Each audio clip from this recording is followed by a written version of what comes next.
तो राम राम भाई सारा ने। दोस्तों, अगर आप सोशल मीडिया पर ज़रा भी एक्टिव हो तो आप इस बंदे को ज़रूर जानते होंगे।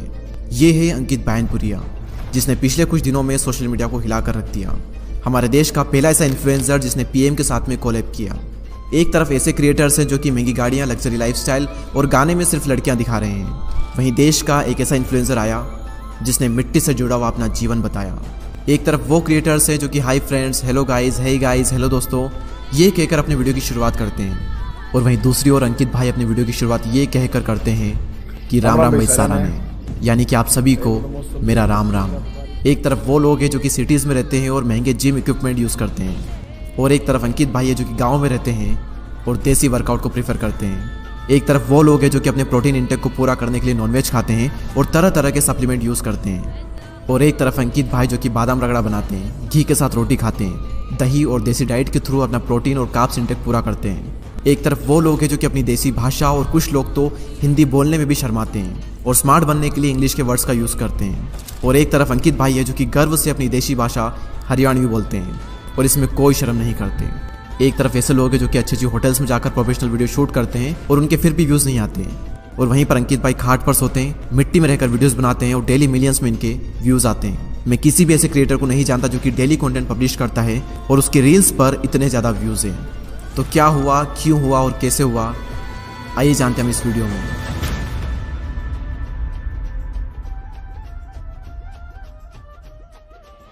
तो कहानी की शुरुआत होती है 31 अगस्त 1993 से, जब हरियाणा के सोनीपत जिले के बयानपुर गांव में अंकित भाई का जन्म हुआ।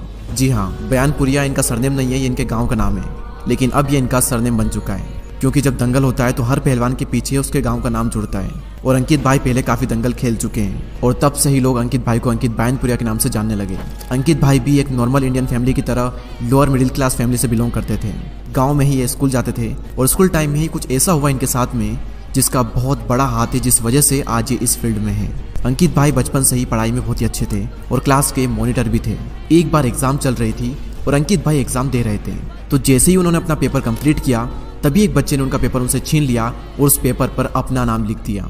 और अंकित भाई उस वक्त कुछ भी नहीं कर पाए क्योंकि वो कमज़ोर थे और सामने वाला थोड़ा स्ट्रॉन्ग था। और इसी तरह कई बार उन्हें स्कूल के बच्चे उन्हें पीट देते थे। अंकित भाई ने ये बात घर वालों को बताई और अंकित भाई के घर वालों ने कहा कि तू ना थोड़ा ताकतवर बन, थोड़ा स्ट्रॉन्ग बन, तू बहुत कमज़ोर है, सिर्फ पढ़ाई में अच्छा होने से काम नहीं चलेगा, तुझे फिजिकली भी थोड़ा स्ट्रॉन्ग बनना ही पड़ेगा, वरना ये जो दुनिया है ये तुझे दबा देगी। और तभी से 10 साल की उम्र से इन्होंने अपनी स्ट्रेंथ और अपनी हेल्थ पर काम करना स्टार्ट कर दिया। उम्र बहुत ही कम थी, इसीलिए इन्होंने 2-3 साल सिर्फ रनिंग वगैरह की। उसके बाद में 13 साल की उम्र में इन्होंने प्रॉपर अखाड़ा स्टार्ट कर दिया और फिर 4 से 5 साल तक इन्होंने अखाड़े में रेसलिंग की। और इतनी रेसलिंग करने के बाद में वो एक प्रोफेशनल रेसलर बन गए और फाइनली 2017 में इन्होंने यूनिवर्सिटी में रेसलिंग में अपना पहला सिल्वर मेडल जीता, लेकिन ऑल इंडिया लेवल पर क्वालिफाई नहीं कर पाए। लेकिन फिर तभी 1 साल बाद 2018 में जब ये हिमाचल में दंगल खेल रहे थे तभी इन्हें स्लिप डिस्क इंजरी हो गई और फिर उसे रिकवर करने में इन्हें 2 साल लग गए। साल 2020 में जब ये स्लिप डिस्क इंजरी से रिकवर हुए ही थे कि साल 2020 में ही फिर इन्हें नी इंजरी हो गई, यानी कि फिर से रेस्ट करो। और इंजरी की वजह से अंकित भाई का जो वजन था वो भी काफ़ी बढ़ने लगा। उनका वजन 85 केजी से 95 केजी तक पहुंच गया। उसके बाद में साल 2022 में जब ये नी इंजरी से रिकवर हुए ही थे कि साल 2022 में ही इन्हें शोल्डर इंजरी हो गई। और बार बार इस टाइप से इंजरी होना अंकित भाई को बहुत ही ज़्यादा मेंटली टॉर्चर कर रहा था और इसकी वजह से उन्हें ये थॉट्स तक आए कि अब ज़िंदगी में कुछ नहीं बचा, सब खत्म हो चुका है। लेकिन अंकित भाई ने हिम्मत नहीं हारी। और इसी बीच में मैं आप सभी को ये बताना चाहूँगा कि रेसलिंग के साथ साथ अंकित भाई ने कई सारे काम किए, जैसे फ्रूट्स काटने का काम भी किया है। अंकित भाई ने दिहाड़ी का काम भी किया है, जहाँ पर चावल की फैक्ट्री में इन्हें कट्टे ढोने का काम करना होता था। और सिर्फ यही नहीं बल्कि इन्होंने जोमेटो में एज अ डिलीवरी बॉय 12-12 घंटे काम किया है। अंकित भाई बताते हैं कि जब इनको शोल्डर इंजरी हुई थी तब इनका मंथली खर्चा 10 से 12 हज़ार का था सिर्फ मेडिसिन पर, और जितना भी खर्चा इन्होंने मेडिसिन पर किया था उसका इन्हें कोई भी रिजल्ट नहीं मिला। और फिर अंकित भाई ने एज अ फिटनेस ट्रेनर काम किया है, जहाँ पर इनकी सैलरी थी 9,000 रुपये पर मंथ। और सिर्फ यही नहीं बल्कि 5-6 साल पहले उन्होंने कुछ वीडियोस अपलोड किए थे जहाँ पर उन्हें इतना एंगेजमेंट नहीं मिला। और फिर बीच में कुछ साल की गैप के बाद में फिर से उन्होंने कंटेंट अपलोड करना स्टार्ट किया और पिछले 1.5 साल से ये रेगुलर है। तो जब इंजरी के वक्त अंकित भाई को ये लगने लगा कि अब सब कुछ खत्म हो चुका है, सब बर्बाद हो चुका है, और उसी वक्त कहानी में आता है एक ट्विस्ट। अंकित भाई सोशल मीडिया पर अपनी बॉडी के लिए कुछ देख ही रहे थे, तभी उनके सामने आता है 75 हार्ड डेज चैलेंज। पहले अंकित भाई ने इसे एक्सप्लेन किया कि 75 हार्ड डेज चैलेंज है क्या, उसके बाद में इन्होंने इस चैलेंज को एक्सेप्ट किया और फिर शुरू हो गए। अब सवाल यहाँ पर यह आता है कि 75 हार्ड डेज चैलेंज आया कहाँ से। तो मैं आपको बता देता हूँ कि इसे सबसे पहले इंट्रोड्यूस किया था एंडी फ्रेज़ेला ने, जो कि एक सप्लीमेंट ब्रांड चलाते हैं। स्टार्टिंग में ये चैलेंज इतना पॉपुलर नहीं था, लेकिन बाद में कई सारे क्रिएटर्स ने इस चैलेंज को करना स्टार्ट कर दिया, जिसकी वजह से ये टाइम के साथ में काफ़ी पॉपुलर होने लगा। ये चैलेंज लोगों की लाइफ को ट्रांसफॉर्म करने के लिए बनाए। 75 हार्ड डेज चैलेंज एक ऐसा चैलेंज है जिसमें 99% लोग फेल हो जाते हैं। इसमें आपको डेली 5 रूल्स को फॉलो करना होता है। अगर एक भी दिन एक भी रूल आपने मिस कर दिया तो आपको फिर से डे 1 से स्टार्ट करना पड़ेगा। इसका पहला रूल है आपको डेली आफ्टर वर्कआउट एक सेल्फी लेनी है, ताकि आप प्रोग्रेस को मेजर कर पाओ और लास्ट में आप ये देख पाओ कि आपके अंदर कितना इंप्रूवमेंट आया है। सेकेंड रूल, आपको डेली 4 लीटर पानी पीना है। तीसरा रूल, आपको डेली 45 मिनट के 2 वर्कआउट करने हैं, जिसमें से एक वर्कआउट आउटडोर होना चाहिए। आउटडोर में भले ही आप वॉक करने चले जाओ, लेकिन वो होना चाहिए आउटडोर। रूल नंबर 4, आपको एक स्पेसिफिक डाइट फॉलो करनी होगी जिसमें no alcohol and no junk food. And finally number 5, आपको डेली एक नॉन फिक्शनल बुक पढ़नी है। तारीख थी 28 जून 2023 जब अंकित भाई ने चैलेंज एक्सेप्ट किया और डेली वीडियोस डालना स्टार्ट कर दी। और फिर कुछ ही टाइम बाद इनकी जो वीडियोस थी वो बहुत ज़्यादा वायरल होने लगी। कई सारे सोशल मीडिया पेजेस ने इनके ऊपर मीम बनाना स्टार्ट कर दिए। कई सारे बड़े बड़े इन्फ्लुएंसर ने इनकी वॉइस को यूज़ करके वीडियो बनाए और देखते ही देखते इनकी ग्रोथ इतनी तेज हो गई जो कि किसी ने भी सपने में भी नहीं सोची होगी। जब अंकित भाई ने चैलेंज को स्टार्ट किया था तब इनके इंस्टाग्राम पर फॉलोअर थे 2 लाख और आज इनके फॉलोअर है 6 मिलियन यानी कि 60 लाख। और यूट्यूब पर आज इनके 2 मिलियन सब्सक्राइबर्स कंप्लीट हो चुके हैं।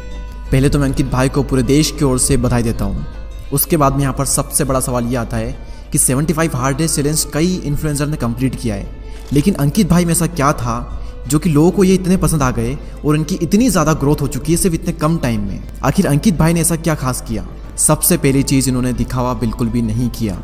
इन्होंने ये नहीं सोचा कि लोग क्या सोचेंगे। इन्होंने ये नहीं सोचा कि थोड़े प्रोफेशनल वीडियो बनाते हैं ताकि लोगों को अच्छा लगे। अंकित भाई जैसे थे वैसे अपने आप को दिखाया, जो था वो दिखाया और यही चीज़ लोगों को बहुत ज़्यादा पसंद आई और लोग इम्प्रेस हो गए। वरना जिम वर्कआउट की वीडियोस तो हज़ारों क्रिएटर बना ही रहे हैं और इंस्टाग्राम और यूट्यूब पर भरे पड़े हैं ऐसे वीडियोस, लेकिन ये चीज़ हम सभी के लिए एक नई चीज़ थी। और जो भी क्रिएटर दिखावा करता है ना, वो साफ दिख जाता है। अंदर से एक फील आ ही जाती है कि यार ये ना दिखावा कर रहा है। लेकिन अंकित भाई के केस में सब कुछ पता चलता है कि ये जो बता रहे हैं ये सब कुछ एकदम रियल है। हर इंसान के अंदर से एक फील आती है कि यार ये जो बंदा है ना, ये सच्चा बंदा है, ये जो बोलता है वो करता है और वो दिख रहा है। इसीलिए अंकित भाई को कई सारे लोग कहते हैं मैन विथ 0 हेटर्स। दूसरी चीज़ जो कि अंकित भाई को बाकियों से अलग बनाती वो थी मॉडर्निटी को रिजेक्ट करके अंकित भाई ने देसी डाइट और देसी वर्कआउट को चूज़ किया। He is pure vegetarian. Haryanvi accent में बोलना लोगों को बहुत पसंद आया।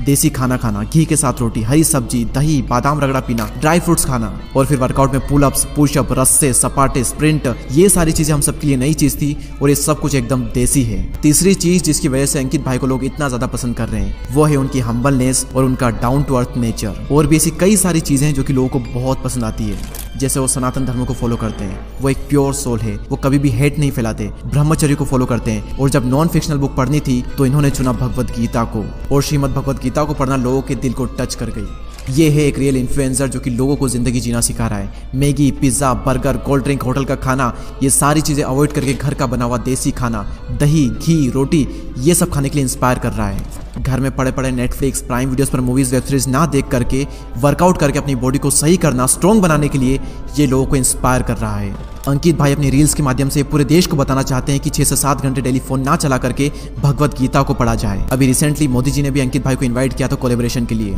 और मोदी जी ने भी अंकित भाई से एक बात कही थी कि सोशल मीडिया का सही यूज़ कैसे किया जाता है उसका परफेक्ट एग्जाम्पल आप दे रहे हो। और जिन भी लोगों को ये लगता है कि ये सारी चीज़ें अंकित भाई का नसीब है, तो उन लोगों के लिए मैं एक लाइन कहना चाहूँगा कि नसीब जिनके ऊंचे और मस्त होते हैं, इम्तिहान भी उनके ज़बरदस्त होते हैं। ये जो सक्सेस उन्हें आज मिल रही है, ये सक्सेस कोई आज की नहीं है। बॉडी पर वो पिछले 10 साल से काम कर रहे हैं। 6 साल पहले भी इन्होंने वीडियोस बनाए थे, उसके बाद में पिछले 1.5 साल से यूट्यूब पर और इंस्टाग्राम पर रेगुलर वर्क कर रहे हैं। तो ये सब कुछ जो हमें आज दिख रहा है ये आज का नहीं है, ये फल उस मेहनत का है जो 10 साल से की जा रही है। अंकित भाई के इसी जज्बे को मैं सलाम करता हूँ और इसी के साथ में कमेंट सेक्शन में आज सभी लोग राम राम जरूर लिख देना। तो आइए देश के एक उभरते सितारे को हम सभी लोग मिलकर सपोर्ट करें, इनकी कहानी को पूरे हिंदुस्तान में फैलाते हैं। शेयर कीजिए इस वीडियो को अपने हर सोशल मीडिया प्लेटफॉर्म पर और आपका एक लाइक और एक सब्सक्राइब मुझे बहुत मोटिवेट करता है नेक्स्ट वीडियो को और भी ज़्यादा बेहतर बनाने के लिए। So please subscribe and press the bell icon. I wish you all the best. Ram Ram भाई सारा ने। जय हिंद, जय भारत। अब जिंदगी में खुद को कामयाब बनाना है ना, तो हर दिन खुद से एक ही बात बोलो कि मुझे अकेले चलना है और मुझे काम को कल नहीं आज ही खत्म करना है।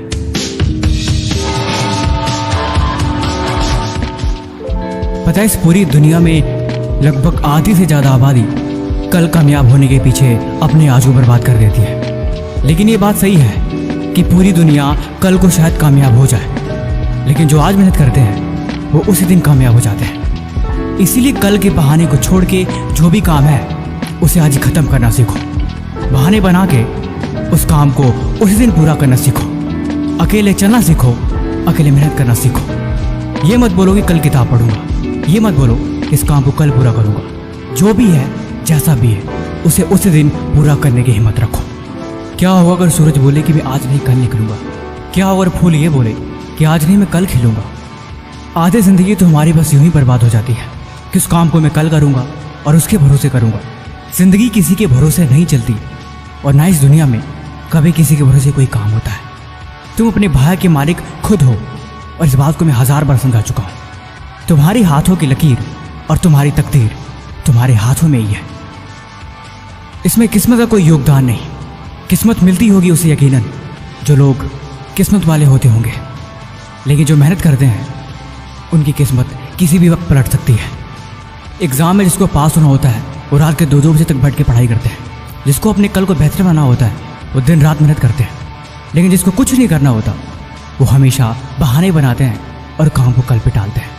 क्या तुमने कभी 2 बजे रात तक बैठ के पढ़ाई करी है?